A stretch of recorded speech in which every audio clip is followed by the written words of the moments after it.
madaxweynihii hore ee maamulka Hirshabelle Maxamed Cabdi Waare ayaa xalay shaaciyay inuu iska casilay xilkii madaxweynaha xilli muddo xiliyeedkiisa uu dhamaaday isla markaasina Hirshabelle ay ka socdaan doorashooyin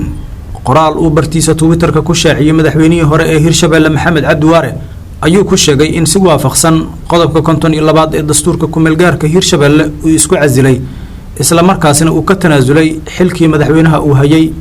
Waare ayaa ka sheekayay taariikhda dhismaha Hirshabelle oo markii hore loo maray qaab qaldan sida uu hadalka u dhigay madaxweynihii hore ee Hirshabelle Maxamed Cabdi Waare ayaa ku baaqay in muddo bil ah dib loo dhigo doorashooyinka Hirshabelle maadaama lagu guda jiro doorashada federaalka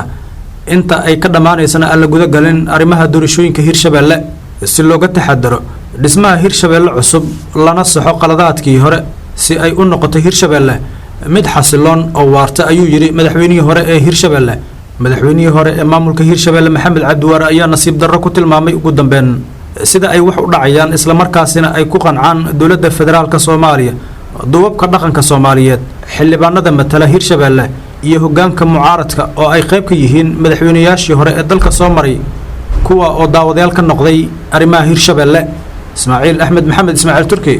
codka bariga Afrika magaalada Muqdisho hadal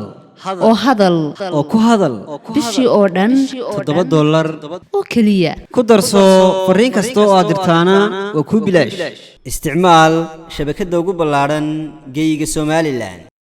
haddaba si aad ugu shubato adeega kaafiye fadlan garaac xidig 8 eber 8 afargees ama xidig 2 eber 2 afargees tayo waa Telesom